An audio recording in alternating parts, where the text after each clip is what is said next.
BFM Business, BFM Crypto, le club. Amaury de Tonquedec. Bonjour à tous, c'est le club BFM Crypto. Soyez les bienvenus. Le Bitcoin, désormais enseigné à l'OREP, une des meilleures écoles de la gestion de patrimoine. Voilà, Louis-Alexandre de Froissart. Bonjour Louis. Bonjour Amaury. Vous êtes avec nous et vous étiez ce matin à l'OREP justement et vous parliez de tout ça. Donc on en parle dans quelques instants. Adli Takalbataï est avec nous aujourd'hui. Bonjour Adli, cofondateur de Usual. Et puis nous sommes aussi en ligne, j'espère que la liaison est bonne, avec Raphaël Bloch, cofondateur de The Big Whale, qui est avec nous depuis Singapour à l'occasion de l'événement crypto Token 2049. Raphaël, on va commencer avec vous. Ça fait 3 semaines que vous êtes en Asie. Bon, d'abord peut-être un point sur, tout simplement sur Token 2049. Qu'est-ce que c'est que cette conférence? Elle vient de se terminer. Qu'est-ce qui se passe là-bas? Oui, tout à fait. Bonjour à tous. Effectivement, je suis arrivé il y a maintenant 5 jours à Singapour pour cette conférence qui est aujourd'hui considérée un peu comme la grande conférence des cryptos sur la planète. Ce qui est intéressant avec Token, c'est qu'il y a à la fois beaucoup de monde. Là, il y avait un peu plus de 20 000 personnes réunies au même endroit.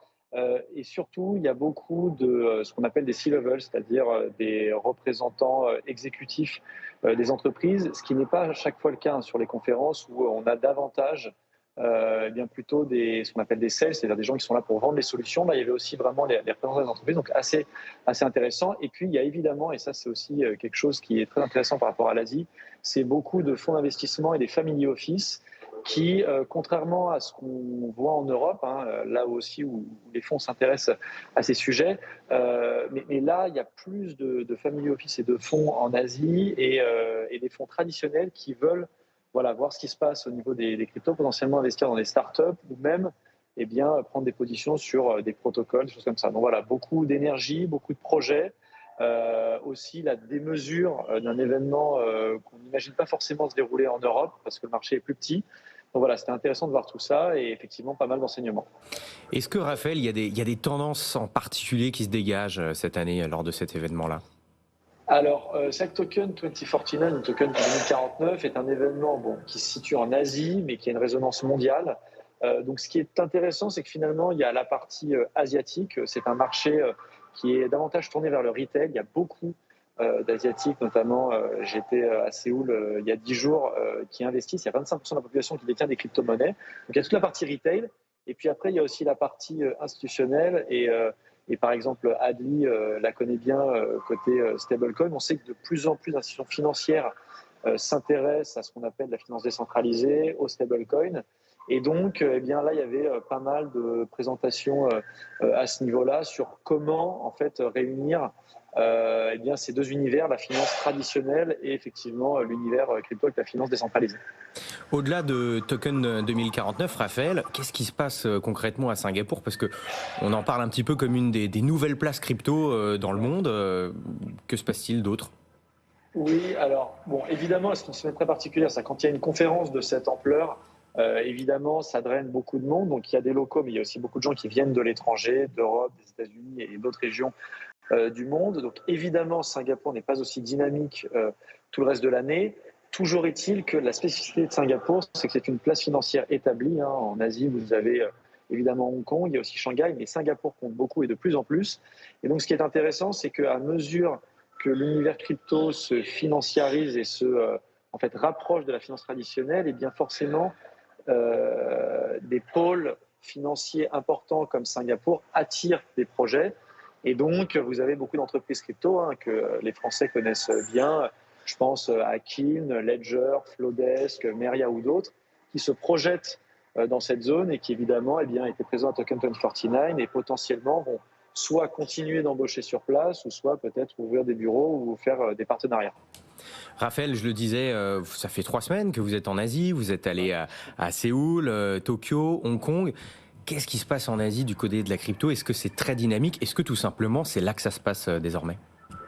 Alors, effectivement, je pense que comme vous le savez, moi je suis très attaché à la France, à l'Europe et je pense qu'on est tous d'accord là-dessus. Il faut absolument que l'Europe prenne la vague des cryptos. Mais c'est vrai que là, après 3 semaines, je dois vous dire que c'est assez impressionnant de voir évidemment l'énergie qu'il y a sur place, l'argent. En Asie, il y a beaucoup d'argent, notamment depuis 20 ans. Il y a évidemment j'allais dire la locomotive chinoise, mais il se passe beaucoup de choses au niveau de la Corée du Sud, du Japon. Hong Kong reste dynamique et il y a Singapour. Et puis il y a aussi, j'allais dire, mais ça c'est une question de mentalité, il y a vraiment l'appétit pour l'innovation, pour la projection dans les nouvelles technologies et le futur. Et c'est vrai que voilà, on a aussi cet appétit en France et en Europe. On a plein de startups très intéressantes. Usual est un très bon exemple. Mais parfois, je pense qu'on manque d'ambition. Et c'est vrai que le contraste se sent en fait avec ce qu'on voit en Asie.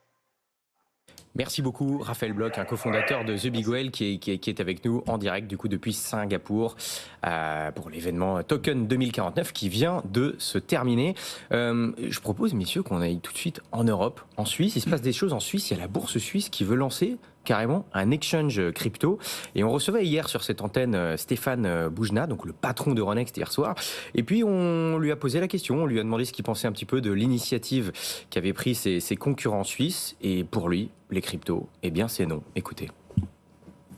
Nous avons toujours été réservés par rapport à cette classe d'actifs dont la principale fonction est spéculative ou le transfert de valeur dans des conditions qui sont plus opaques que sur les modes transparents de circulation de l'argent que sont notamment le mode SWIFT. Donc je considère que le ratio entre l'opportunité de marché et le risque de réputation n'est pas bon pour une entreprise comme Euronext. C'est pas bon pour une entreprise comme Euronext. Adli, t'as quelle bataille ? Qu'est-ce que ça vous inspire ce que dit voilà Stéphane Boujna, quand même le patron d'Euronext. Ça me semble être un peu, je vais pas dire arriéré, mais en tout cas ça me semble être assez curieux de rejeter en tout cas en bloc comme ça et de considérer aussi que ses confrères suisses sont complètement idiots. C'est une classe d'actifs qui a désormais pas mal de volume. Je pense que les sous-tiers d'Euronext sont bien en dessous du volume généré en journalier que les crypto-monnaies. Et je pense surtout que c'est ne pas comprendre que c'est un changement de forme finalement de stockage de valeur, si on parle des cryptos en général, parce que bon, le Bitcoin, on peut penser que c'est une réserve de valeur en tant que telle, un or numérique, on peut le décrire de plein de manières différentes, mais c'est un peu un cas à part. Mais en tout cas, les autres cryptos, il y a des choses qui sont adossées à des réseaux, mais on peut surtout penser que demain, la manière de s'échanger de la valeur va changer et va passer par ces protocoles-là. Et donc, dès aujourd'hui, se dire non, moi je touche pas à ça, j'ai un risque réputationnel, ça me semble un peu délirant, surtout quand BlackRock fait un ETF Ethereum. Je veux dire, le risque réputationnel de BlackRock n'est pas plus grand que celui d'Euronext. Ça me paraît un peu idéologique, plus que raisonné. Comme Louis-Alexandre de Froissart, effectivement, Stéphane Boujna parle d'un risque réputationnel carrément. Oui, et c'est exactement ce qui se passe. De ce côté de l'Atlantique-ci, c'est le risque réputationnel de mettre des cryptos. De l'autre côté de l'Atlantique, c'est le risque réputationnel de ne pas mettre des cryptos. Et quand je vois ce que fait BlackRock avec le Beetle, BlackRock exprime à Euronext ce qui va se passer. Je vais me passer de vous. Vous ne voulez pas aller sur les cryptos, mais c'est pas grave, c'est pas grave. Moi, je me passe de vous. Et c'est ce qui va se passer. Et une fois de plus, après avoir eu le complexe du Minitel, on aura le complexe de la crypto et ça va se passer sans nous, sans les belles entreprises européennes. C'est son choix, il l'assume. On a plein d'autres qui ont fait des choix par rapport à Internet, qui nous ont dit c'était dangereux, c'était un lieu où on allait se perdre. C'est dommage parce qu'on aurait pu avoir des champions nationaux et européens, on les aura pas.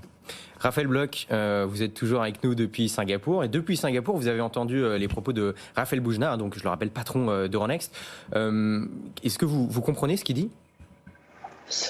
Oui. Alors Stéphane Boujna en l'occurrence, mais non, je suis totalement d'accord avec ce que nos deux amis sur le plateau viennent de dire. Et ce que j'ajouterais avec une perspective asiatique, c'est que c'est précisément ce que je disais juste avant. Je pense que ça illustre à merveille le rapport qu'on a notamment en Europe à l'innovation. Et c'est vrai que, comme le disait très justement Adli et Louis-Alexandre, c'est-à-dire qu'il y a une nouvelle finance qui est en train de s'inventer sous nos yeux, des nouveaux rails.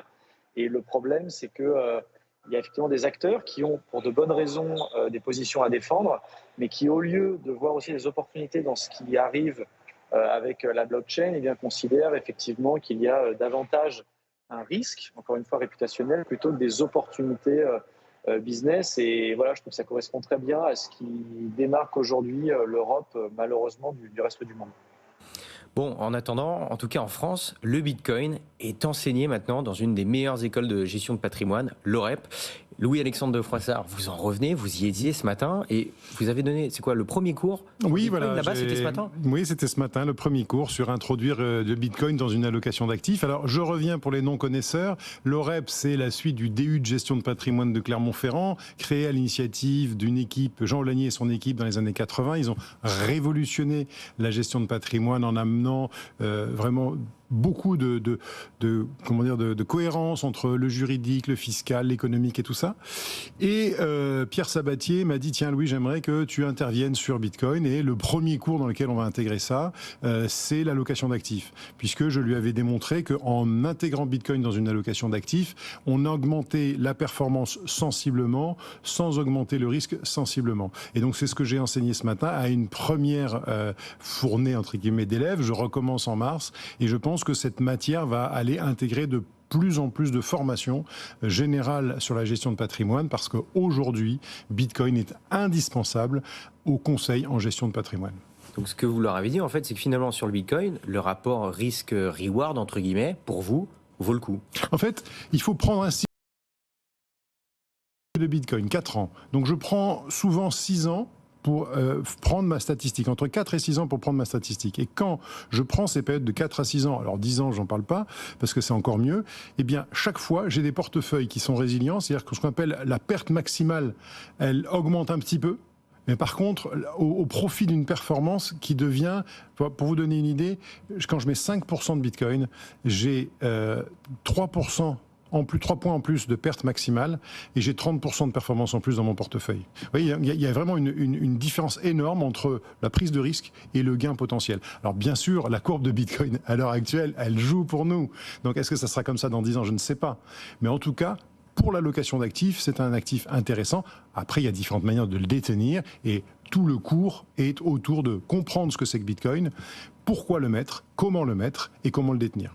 On va parler tout de suite de Bitcoin Sales. Vous allez nous expliquer ce que c'est et vous nous parlez de non-fongibilité des bitcoins. Qu'est-ce que Alors, c'est? En fait, les bitcoins sales et les bitcoins propres, c'est quelque chose que j'avais dans ma tête, mais à Surfing Bitcoin, j'ai pris conscience, en écoutant les promoteurs d'ETF, qu'il y avait des bitcoins qui étaient maintenant des UTXO, vous savez, les fractions de bitcoin qui sont qualifiées de sales, et d'autres qui sont qualifiées de vierges ou propres. Pour vous peut-être rappeler, c'est quoi un UTXO exactement?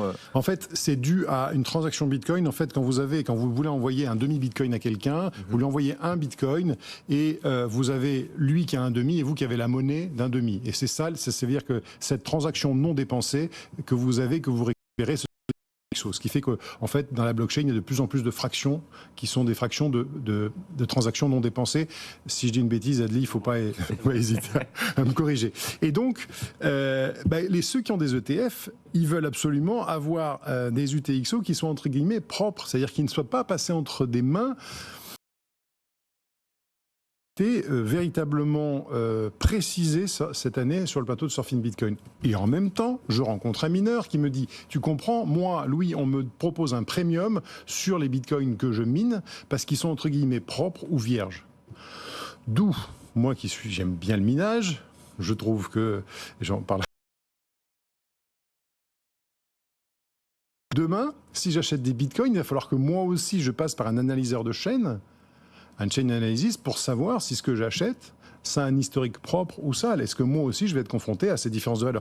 Du coup, un bitcoin ne vaut pas un bitcoin et il serait plus fongible. Adli, ta quelle bataille, c'est assez dingue. Donc ça veut dire que maintenant, il y aurait des bitcoins propres, des bitcoins sales.